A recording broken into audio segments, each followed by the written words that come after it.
सलीम साहब की तरह मैं शायर नहीं, लेकिन मैं याद करती हूँ सुषमा जी का वो भाषण जिसमें उन्होंने कहा था तू इधर उधर की बात ना कर, ये बता कि कारवां किसने लूटा।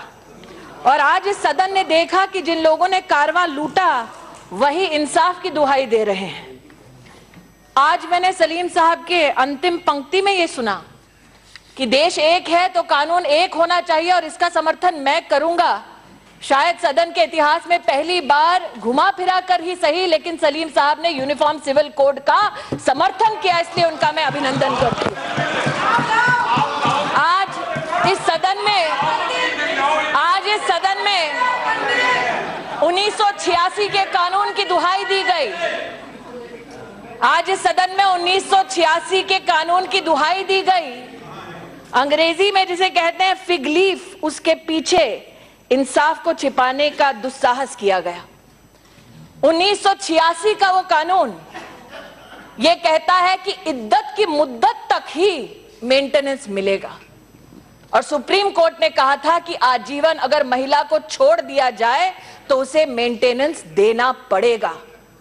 तो ये सवाल आज उनके लिए है जो इंसाफ की दुहाई देते हैं कि जब इनके पास वक्त था तब इन्होंने तलाके बिद्दत को गैर कानूनी करार क्यों नहीं दिया इस सदन में, इस संसद में।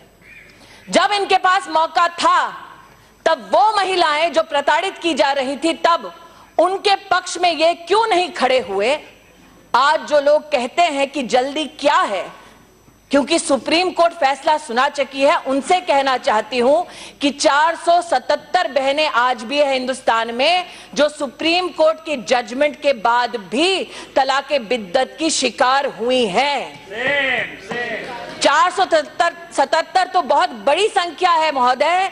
अगर एक ही बहन के साथ इस प्रकार का अन्याय हुआ तो इस सदन की, हम सबकी ये जिम्मेदारी है कि हम उस बहन को न्याय दिलवाएं। आज ये निवेदन आपके सम्मुख में रखना चाहती हूं। कुछ लोगों ने ये भी कहा कि ये एक सिविल मैटर है, इसको क्रिमिनलिटी की दृष्टि से क्यों देखा जाए। इस देश ने वो मंजर भी देखा जब ये कहा गया, इस देश ने वो मंजर भी देखा जब ये कहा गया कि अगर दहेज लिया जाता है, दिया जाता है तो लेने वाले और देने वाले को परेशानी नहीं, ये एक सिविल मैटर है, इसमें कानून का क्या काम। फिर भी इस सदन ने डाउरी को क्रिमिनल दृष्टि से देखा और कानून स्थापित किया। इस देश ने, हमारी सभ्यता ने, हमारे समाज ने वो मंजर भी देखा जब सती की प्रथा चली, लेकिन समाज ने संविधान के संरक्षण में उसे भी गैर कानूनी ठहराया। आज अगर 1986 के उस कानून में ताकत होती तो शायरा बानो को सुप्रीम कोर्ट के दरवाजे पर दस्तक देने की नौबत ही नहीं आती।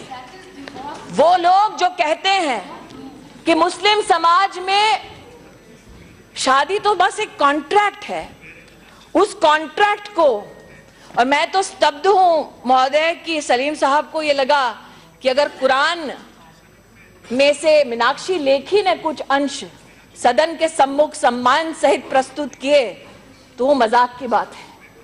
आपको तो फक्र होना चाहिए इस बात का कि सदन में, इस चर्चा में कुरान से पढ़कर भी उन शब्दों के आधार पर न्याय की बात की जा रही है।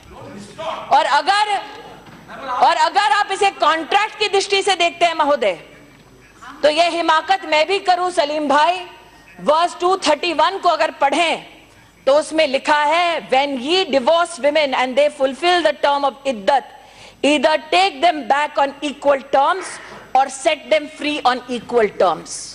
हिंदुस्तान की आवाम जानती है कि अगर कॉन्ट्रैक्ट रद्द करना हो तो यूनिलैटरली कोई भी कॉन्ट्रैक्ट रद्द नहीं होता, और अगर कॉन्ट्रैक्ट रद्द होता है तो उसके कॉन्सिक्वेंसेस होते हैं और वो इक्वल शर्तों पर रद्द किए जाते हैं।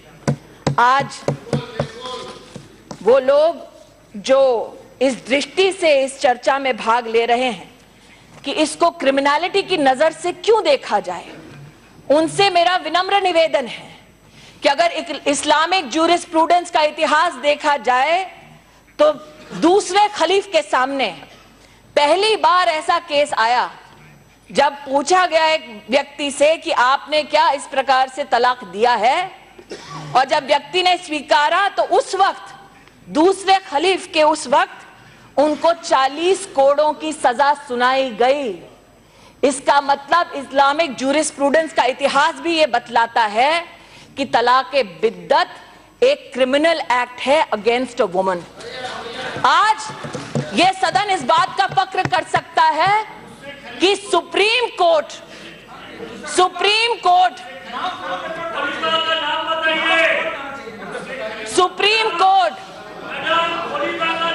हजरत साहब का नाम मेरे मुंह से सुनना चाहते हैं तो मैं भी हनुमान चालीसा आपके मुंह से सुनना चाहूंगी। साहब कभी दम हो तो सुना दीजिएगा। मैं इतना कहना चाहती हूं, वो लोग जो इस बात का प्रश्न चिन्ह लगाते हैं what happened to due process of law, let them read that a magistrate will ensure due process and reasonable process of law। वो लोग जो इस बात का संदेह करते हैं कि ये एक औरत के हाथ में हथियार हो जाएगा मर्द के खिलाफ, वो शायद उस मैजिस्ट्रेट के साथ नाइंसाफी करते हैं जिसके लिए संविधान सर्वोपरि है। आज मैंने क्योंकि संक्षेप में हस्तक्षेप करने का आपसे निवेदन किया, मैं इतना ही कहना चाहती हूं कि कानून मंत्री जी जो यहां विराजित हैं, प्रधानमंत्री जी को विशेष अभिनंदन इसलिए क्योंकि आपने राजनीति के मकसद से नहीं बल्कि इंसाफ के मकसद से इस बिल की शुरुआत की, इस कानून की शुरुआत की। क्योंकि अगर राजनीति करनी होती महोदय, अगर वोट बैंक की पॉलिटिक्स करनी होती तो उस मुसलमान बहन की आह इस सदन तक नहीं पहुंचती। जिन स्टेक होल्डर्स की ये बात करते हैं वो नकवी साहब तक भी पहुंचे, रविशंकर प्रसाद तक भी पहुंचे, मैंने कहा गांधी तक भी पहुंचे, इन तक भी पहुंचे ये कहते हुए कि इंसाफ को अब तक देर हुई है, अब वक्त खत्म हुआ, सुप्रीम कोर्ट ने इंसाफ किया, अब तुम्हारी बारी है कि तुम इंसाफ करो। Sir, this particular talaq-e-biddat has been found bad in theology, found bad in the eyes of the Supreme Court. I beseech this House to find it bad in legislation also. I only humbly submit, sir, that there are many who will today say that there are societal interventions to spot, there are societal interventions to ensure that women in the Muslim community are given justice. I attract your attention and that of this House, sir, to this remnants of the affidavit which have been given before the Honorable Supreme Court, where the All India Muslim Personnel Law Board has promised to issue an advisory so that in the process of marriage, the person performing the nikah will advise both the man and the bride to incorporate a condition to exclude resorting to pronouncement of 3 divorces by her husband in one sitting. Sir, the fact that the All India Muslim Personnel Law Board has spoken and yet 477 cases have been found in the country is reason enough for us to expedite this deliberation and finally give justice to Muslim women. That is the only appeal with which I present my intervention.